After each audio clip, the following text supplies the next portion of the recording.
আল্লাহ রাব্বুল আলামিন বলেন, কুল হাল ইয়াস্তাউল লাযীনা ইয়ালামুনা ওয়াল লাযীনা লা ইয়ালামুন।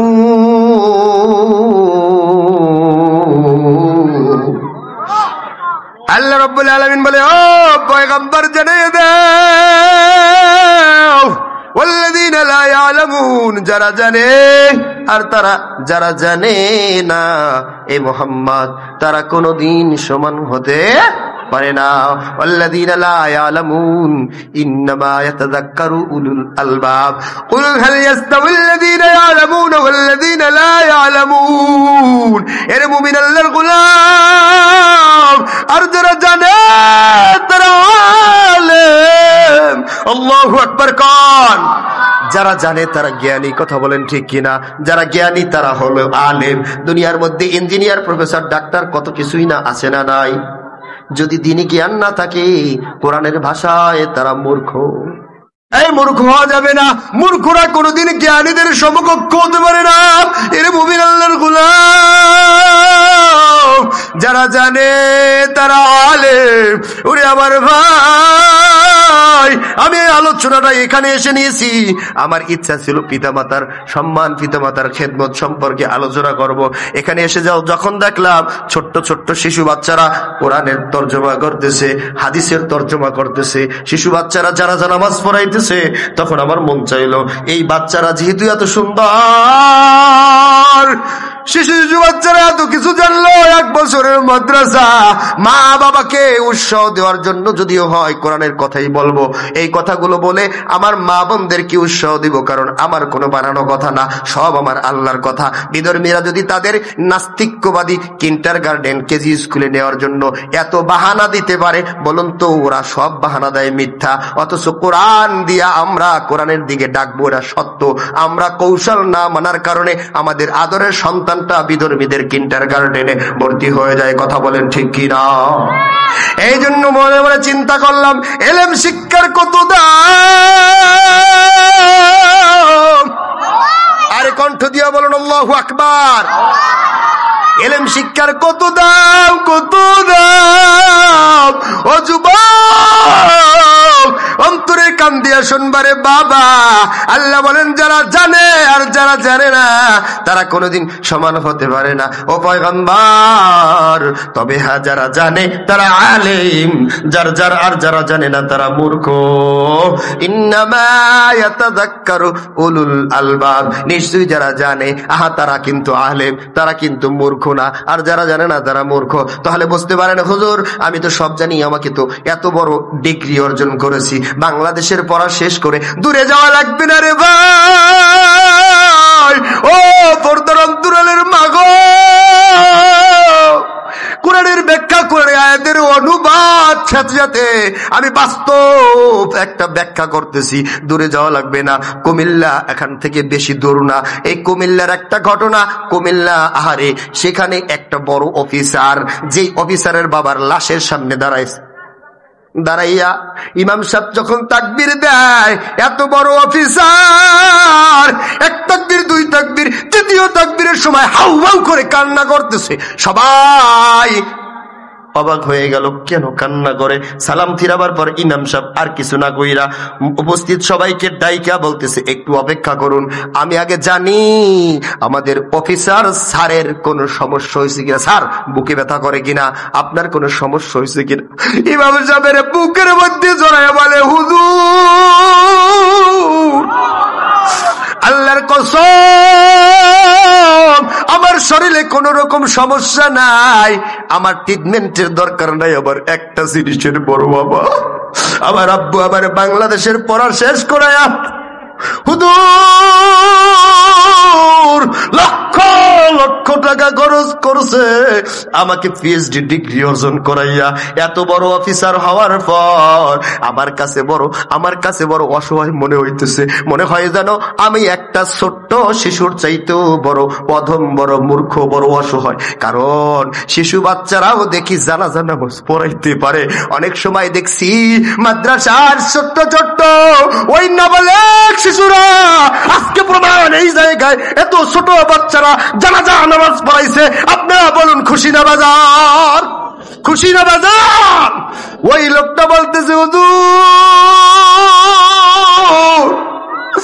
আমার মনের মধ্যে বড় আফসোস,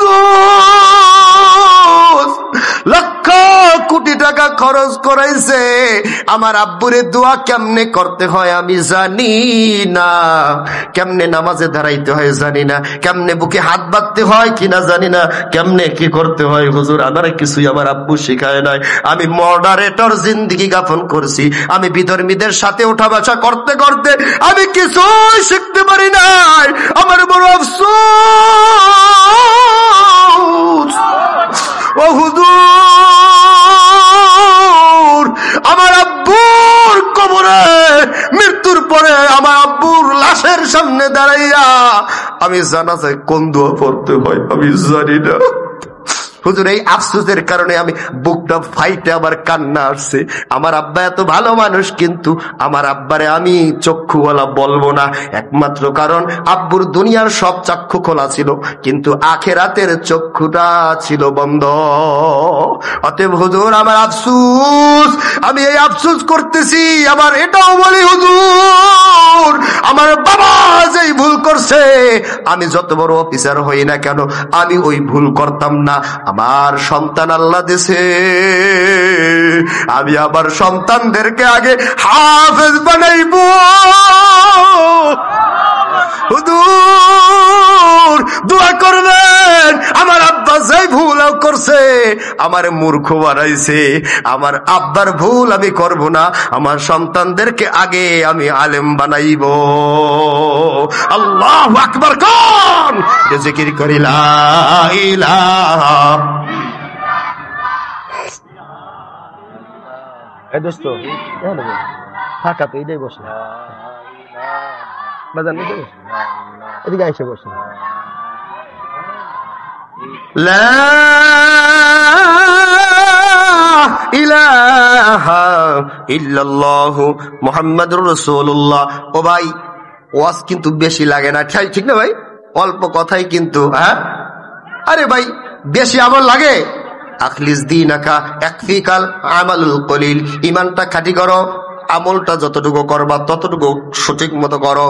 অনেকে নামাজও পড়ে গুনাহও করে, আছে না নাই? তাহলে এতটুকু কথা বললেই শেষ, আর দরকার নাই 12টা 4 বাজে 12টা 5। তাহলে মোনাজাত দিয়ে দেই, কি বলেন? গরম গরম খাওয়া যাইবে, তাহলে আর দেরি লাগবে না। মোনাজাত দিয়ে দেই।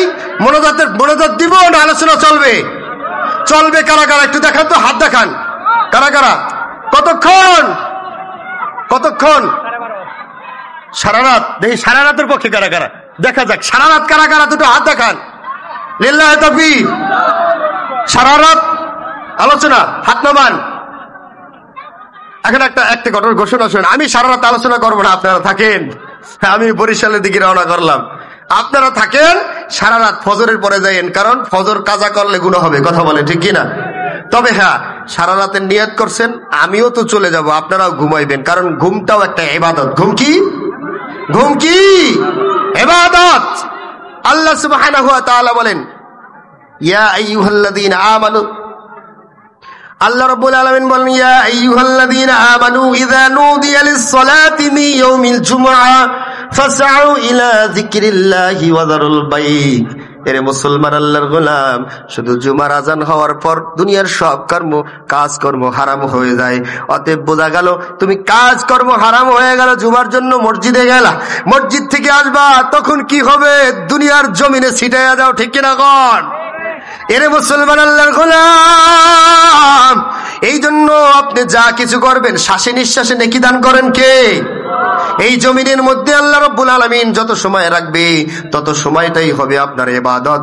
অতএব আপনি ঘুমটাও আল্লাহ রাব্বুল আলামিন ইবাদতের খাতায় লিখে দিবেন, বলুন সুবহানাল্লাহ। তাহলে আপনারা সারা রাত থাকতে চাচ্ছেন, এটার ফজিলত শুনুন। আল্লাহ রাব্বুল আলামিন কি বলেন? ও দয়ার আল্লাহ, তোমার এক বান্দারা গভীর রজনীতে আহারে ইবাদত বন্দেগী করতেছে। কি করতেছে? আহারে তারা কি করতেছে? 60 থেকে 70 বছর নফল ইবাদত করলে যেই নাকি হয়, সেটা হলো কি মাজলিসু ফিকহি। এই মজলিসের মধ্যে বসে, কথা বলেন ঠিক কিনা? 60 থেকে 70 বছর পর্যন্ত নফল ইবাদত করলে যে সওয়াব হয়, যদি কোনো ব্যক্তি ইমানি মজলিসে বসে যায়, মজলিসে দিনের কথা শুনে, তার আমল নামায় সমপরিমাণ নেকি আল্লাহ লিখে দেয়। 60 থেকে 70 বছরের নেকি পাইলা, তবে হ্যাঁ আল্লাহ এরা নিয়াত করছে সারা রাত পর্যন্ত ওয়াজ শুনবে। আল্লাহ বলেন তারা কি সারা রাত্র থাকবে? বলে না, তারা সারা রাত্র থাকবে না, কারণ বক্তা সাবি তো থাকবে না। আল্লাহ বলে রে বান্দা, আমার ফেরেশতা জানাইয়া দাও, বান্দা এবং বান্দিরা এই মজলিসে কত মানুষ, প্রায় 2 থেকে 300 মানুষ এখানে আছে না নাই? এই মানুষ আর মহিলা প্যান্ডেলে তার থেকে 500 মানুষ, কথা বলেন ঠিক কিনা? এই মা বোনেরা, এই যুবক বৃদ্ধ ওলামায়ে কেরাম যারা মজলিসের মধ্যে আছে, সারা রাত না শুনলেও যদি এই নিয়াত করার কারণে ইন্নামাল আমালু বিন্নিয়াত, এই হাদিস বুখারী শরীফের 1 নম্বর হাদিসের আমল অনুযায়ী যদি সারা রাত্র ওয়াজ নাও হয়, যদি সাথে সাথে মোনাজাত হয়, পুরা রাত্র ওয়াজ শোনার আমল, তার নেকিগুলো তার আমল নামায় লিখে দাও। সুবহানাল্লাহ আসতে বললেন, আরো জোরে বলুন সুবহানাল্লাহ। মক্কা যাইতে চাই, মদিনা যাইতে চাই, হজ করতে চাই, কথা বলেন ঠিক কি না? কিন্তু এই দুনিয়া ছেড়ে যাওয়া লাগবে রে মুমিন।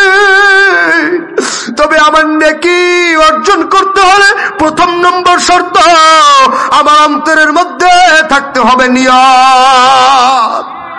নিয়ত যদি সহি না হয়, খায়রুকুম মান তাআল্লামাল কুরআনা ওয়া আল্লামা, যেহেতু আলোচনা নিয়েছি দিন শিক্ষার ফজিলত, আপনি আলেম যদি সন্তানকে বানাইতে চান, 1 নম্বর কাজ হবে নিয়তটা সহি করা, কথা বলেন ঠিক কিনা? ইন্নামাল আমালু বিন্নিয়া, আমলের ফলাফল নিয়তের উপর নির্ভরশীল। এর মুসলমান আল্লাহর গোলাম, এই হাদিসের ব্যাখ্যায় বিশ্লেষণ করে মুহাদ্দিসিন কিরাম বলতেছে, যদি কোনো ব্যক্তি ঘরের একটা জানালা লাগে কি লাগে না? এই জানালা দক্ষিণ দিক দিয়া যদি লাগে, ওই দক্ষিণের বাতাসটা গায়ে লাগে কি লাগে না? যদি সে বাতাস খাওয়ার নিয়ে জানালা খোলে, তাহলে বাতাস খেতে পারবে। আর যদি নিয়াত করে এখানে বসে কোরআন তেলাওয়াত শুনবো, তাহলে তার আমল নামায় কোরআন তেলাওয়াত না করলেও কোরআন তেলাওয়াতের নেকি অর্জন হয়ে যায়। দেখছেন নিয়ত কি জিনিস? এই জন্য বাবা নিয়তটা থাকতে হবে সঠিক। সন্তানকে মাদ্রাসায় পড়েন, নিয়ত থাকতে হবে আমি মারা যাওয়ার পর আমার সন্তান আর যদি কিছু না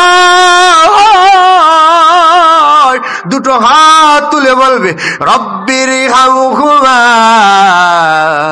কামা রব্বায়ানি সগীরা। এরে আমার মা, সন্তানটাকে মাদ্রাসায় দাও। কোন মাদ্রাসায়?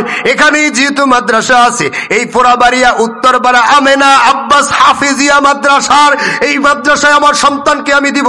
যদিও নিয়ত করেছি আমি গাজীপুর থেকে এখানে দিতে পারবো না, আমার নিজের মাদ্রাসায় আমার সন্তান পড়তেছে। তবে আপনাদের কাছে বলতে চাই, কারা কারা এই আমেনা আব্বাস মাদ্রাসায় কারা কারা তার সন্তানদেরকে পড়াইবেন, দিন শিখাইবেন?